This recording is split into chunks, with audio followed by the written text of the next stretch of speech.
ভাঙছে এই যে মনে করেন এই বস্তা দেওয়ার পর আর ভাঙে না। এই যে নদী দেখেন এই সব গ্রাম আর চকা ছিল।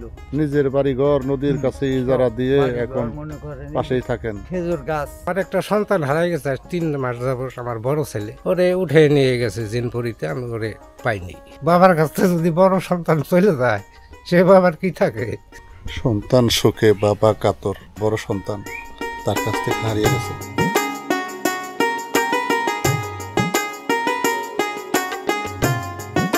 নদীর পিয়ালো মাছ না, চমৎকার মাছ। শিয়াল অত্যাচার করে কত কিছু, শিয়াল খাটা চোর, এটা গরু পালা যায় না, গরু বাছুর এসে চুরি নিয়ে যায়।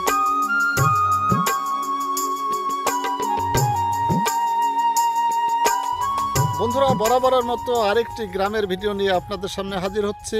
আজকে আমি চলে এসেছি মানিকগঞ্জ জেলার হরিরামপুর থানার দড়িকান্দি চর। আর এই চরটি পদ্মা নদীর পাড়ে গড়ে ওঠা একটি চর।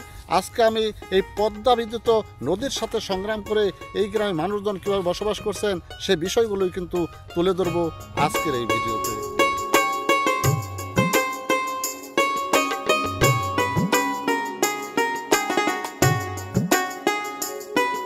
মাঘ মাসের কনকনে শীতের হিমেল হাওয়ায় আবহমান গ্রাম বাংলা যেন প্রাকৃতিক সৌন্দর্যের এক অপূর্ব লীলাভূমি। এ সময় গ্রামীণ জনপদে হাজির হয়েছে শীতের ঘনঘটা। প্রবাদে আছে, মাঘের শীতে নাকি বাঘের হিংস্রতাকেও খামোশ করে দেয়। বন্ধুরা, স্বাগত জানাচ্ছি গ্রাম বাংলার আরও একটি ভিডিওতে।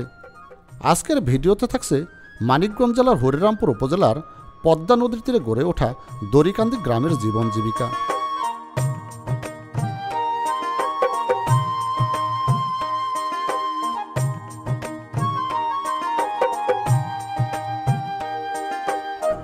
মাশাআল্লাহ মাশাআল্লাহ, নদীর পিয়ালো মাছ না, চমৎকার মাছ।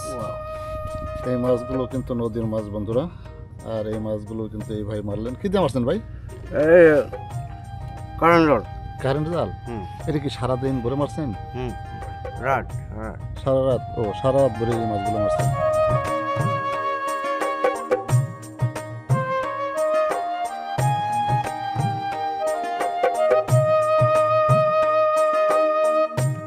শীত সকালে গ্রামের এই জনপদে রাস্তার বাঁকে বাঁকে সারি সারি খেজুরের গাছও এই গ্রামের সৌন্দর্যকে আরও বাড়িয়ে দিয়েছে। খেজুরের রসে মাতোয়ারা মানুষের পাশাপাশি পাখিরাও হাজির হয়েছে প্রকৃতির দেওয়া রসের ভাগ বুঝে নিতে। এ সময় এই পথের প্রতীক হলে রসের গ্রানে মন পাগল হবে নির্ঘাত।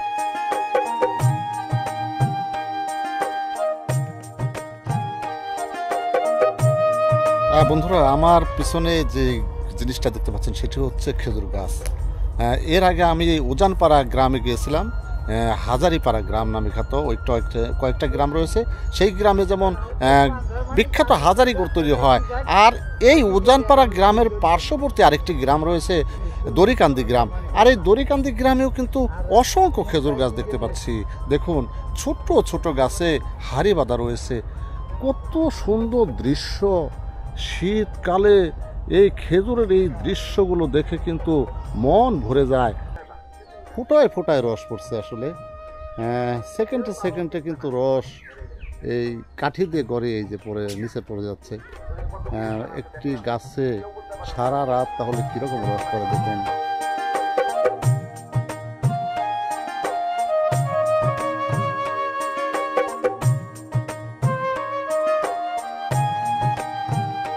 +৬৮,০০০ গ্রাম বাংলার গ্রামীণ জনপদ যেন কোনো শিল্পীর রং তুলে দিয়ে আঁকা সাজানো গোছানো এক ছবির মতো গ্রাম।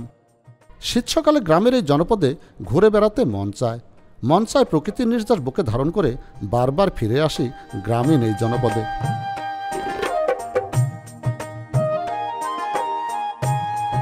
পদ্মা নদীর পারে এই গ্রামটি ভেঙে যায় না? ভাঙছে এই যে মনে করেন এই বস্তা দেওয়ার পর আর ভাঙে না। এই যে নদী দেখেন এই সব গ্রাম আর চকা ছিল, জমি আর বাড়ি ঘর ছিল মানুষের। ও, তার মানে এই গ্রামের এই যে নদীতে যে জায়গায় নদী পানি দেখতে পাচ্ছি এখানে গ্রাম ছিল, সম্পূর্ণ গ্রাম সব ভেঙে গেছে। আবার ওপার মনে করেন গ্রাম ছিল, ভাঙ্গা ওপার চর রাখছে, সেখানে মানুষ বাড়িঘর করছে, কত জায়গায় বাড়িঘর করছে, কত করে নাই। আর এখানে সব ওই বাড়িঘর ছিল, ভাঙ্গা নদী হয়েছে। তো আপনাদের সর্বনাশ করে দিছে এই নদী। সর্বনাশ, মানে কিচ্ছু করার নাই, আল্লাহ যেখানে যেখানে রাহে সব উপর আল্লাহ নীলা খেলা। হ্যাঁ।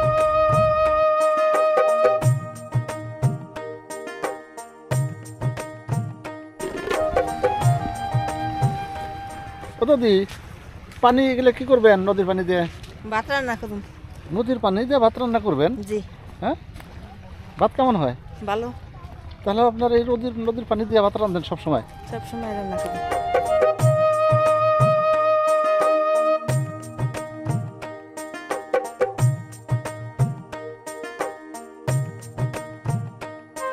পদ্মার পাড়ে গড়ে ওঠা এই দড়িকান্দি গ্রামটি ছিল অনেক মানুষের বসবাস। নদী বাঙ্গনের করাল গ্রাসে এই গ্রামের বাড়িঘর বিলীন হয়ে গেছে নদী গর্ভে। যেটুকু ঠাই দাঁড়িয়ে আছে সেটুকুও ভেঙে যাওয়ার আতঙ্ক তাদের চোখে মুখে।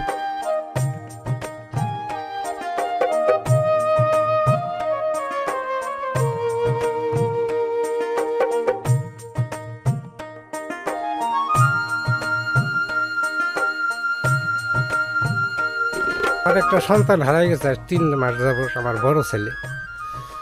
ওরে উঠে নিয়ে গেছে জিনপুরিতে, আমি ওরে পাইনি। জিনপুরিতে উঠিয়ে নিয়ে গেছে? হ্যাঁ, ওর সাথে জিনের আসর ছিল। ও মাদ্রাসা লাইনে লেখাপড়া করছিল। আমি এর আর কি বলবো, একজন বাবার কাছ থেকে যদি বড় সন্তান চলে যায়, সে বাবার কি থাকে? সন্তান শোকে বাবা কাতর। সন্তান হারিয়ে, বড় সন্তান তার কাছ থেকে হারিয়ে গেছে, যে কারণে তিনি আক্ষেপ সুরে আমাদের কাছে একটু কান্নাই করলেন। আসলে যার যায় তারই তো পরে সন্তান, পিতামাতার কাছে যে কত বড় অমূল্য সম্পদ, সেটা ভাষায় প্রকাশ করার মতো না। অনেক খোঁজ তল্লাশ করে পান না, ও মসজিদ ইমামতি করতো। ও আজান দিলে পরে কারি উবাইদুলের মতো কণ্ঠ আসলো, বুঝছেন? মানুষে গান বাজনা বাদ দিয়ে ওর আজান শুনতো। সত্য মিথ্যে যাই হোক, বিশ্বাস করি আর না করি সেটা হলো যার যার মন মানসিকতার ব্যাপার। কিন্তু এই ভাই যেটা বললেন সেটি হচ্ছে তার একটি সন্তান নাকি জিনপুরিতে তুলে নিয়ে গেছে।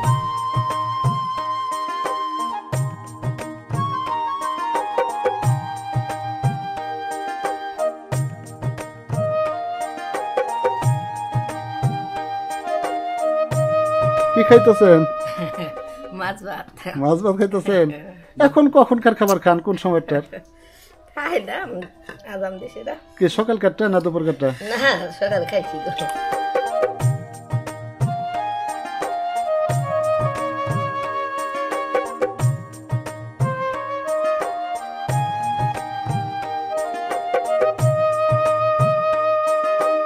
কি আগুন তাপ দিতেছেন?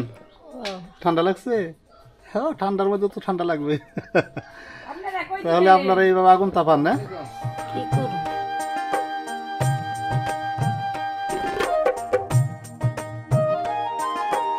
নদীর তীরে বসবাসকারী এই মানুষগুলো বেশ কর্মিষ্ঠ হয়ে থাকে। কৃষিকাজের পাশাপাশি তারা হাঁস মুরগি ও গরু ছাগল পরিপালন করে।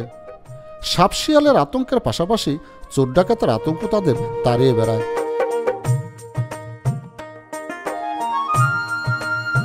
শিয়াল অত্যাচার করে কত কিছু, শিয়াল, খাটা, চোর। এটা গরু পালা যায় না, গরু বাছুর এসে চোরে নিয়ে যায়, বাড়িতে হরা যায় না। কত গরু নিল হিনতে। ও, চোরের উৎপাদ আছে। হ্যাঁ, চোরে। এই যে একটু জানি হইলে পদে এই যে তালা তুলে দিয়ে নই যায়, গরু বাছুর নই যায়।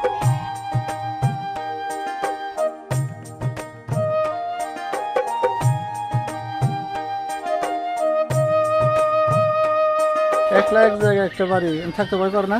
থাকতে ভয় তো করে, ভয় করলে এখন কি করব? জায়গা তো নাই মগো, আর কোনো জায়গায় জায়গা থাকতো তো না।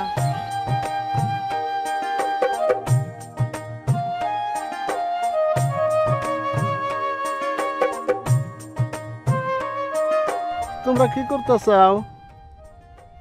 শস্য ফুল তুলি। শস্য ফুল তুলো? শস্য ফুল তুলো, এগুলো তো শস্য ফল দিব, এগুলা দিয়ে কি করবা? এগুলো আমরা খেলাম না। খেলবা?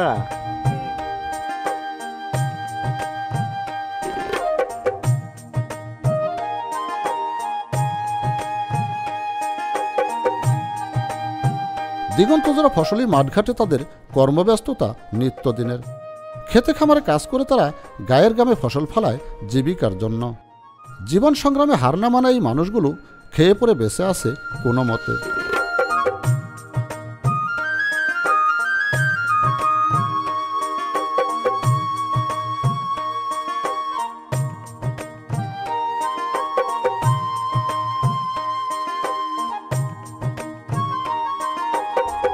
ঘাস কাটতেছেন, গরু কয়টা আছে ভাই? একটা। একটা। এই 2 দিন ধরে তো প্রচন্ড শীত, শীতের মধ্যে ঘাস কাটতে হয়। শীতের মধ্যেই কাটা। আজকে শীত কেমন? শীত ভালোই, আজকে একটু কম কালকের থেকে।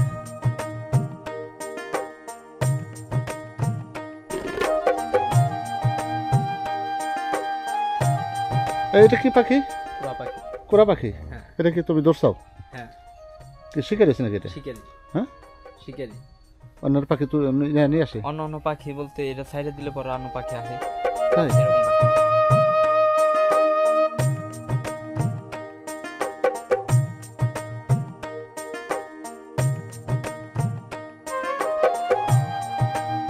এই বাচ্চা কাচ্চাদের একটু সাথে মজা করলাম। ওরা এই ধরনের খেলা খেলে থাকে আসলে গ্রাম অঞ্চলে।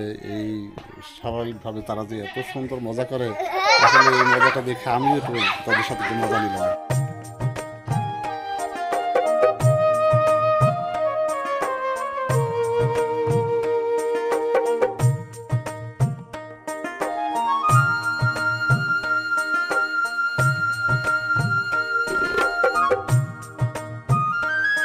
বন্ধুরা, দড়িকান্দি গ্রামীণ জনপদ থেকে আজকের মতো বিদায় নিচ্ছি। দেখা হচ্ছে নতুন কোনো গ্রামীণ জনপদে। সেই পর্যন্ত ভালো থাকবেন। আল্লাহ হাফেজ।